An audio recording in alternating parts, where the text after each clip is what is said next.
हे hello everyone, so welcome to my mini blog. खूप दिवसानंतर मिनी ब्लॉग पुन्हा एकदा स्टार्ट करते आणि तुम्ही बघू शकता एवढा सगळा पसारा होता. याचा अर्थ मलाच तो आवरायचा आहे याचं टेन्शन घेऊन मी जरा गप्प बसली.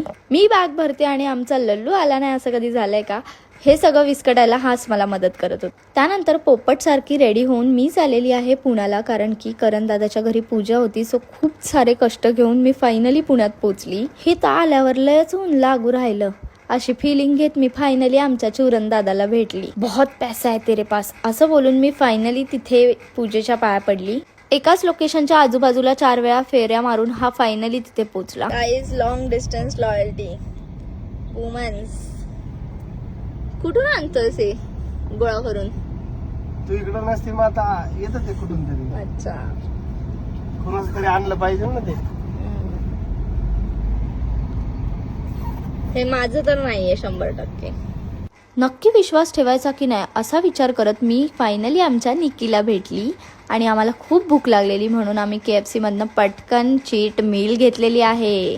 आम्हाला रात्री खूपच लेट झालेला पोचायला, त्यामुळे गिफ्ट पहिले काय आलंय ते चेक केलं सकाळी उठून. काळा तोंडाला जरा गोरं करायचा प्रयत्न केला आणि हेच तोंड घेऊन लहान पोरांना घाबरवायची कला मी कशी काय विसरू शकते. बुवा आला बोलून त्याला घाबरवलं, बिचारा घाबरला होता हो. नेल आर्ट करण्यासाठी अपूर्वा आलेली आणि तिने तिचं काम खूप बेस्ट केलं. तुम्ही माझे हात बघू शकता किती सुंदर केलंय आणि इवन निकिताचे सुद्धा खूप मस्त केलेले. मग मी त्यांच्यासाठी थोडी कॉफी केली, सगळ्यांना दिली आणि मग आम्ही गेलेलो आहोत पुन्हा एकदा भटकंती करायला मार्केटमध्ये. हे चांगलं की ते चांगलं असं बोलून दोन्ही टॉप घेऊन आम्ही गप घरी आलो. आम्हाला ट्रॅव्हल करायचं होतं, सो निकिताने सुका झुंका बनवलेला घरामध्ये, खूप सुंदर केलेला आणि तिने सुनबाई कॅरेक्टर कुठची पासून जेवण बनवते. चौथीला असल्यापासून बनवते.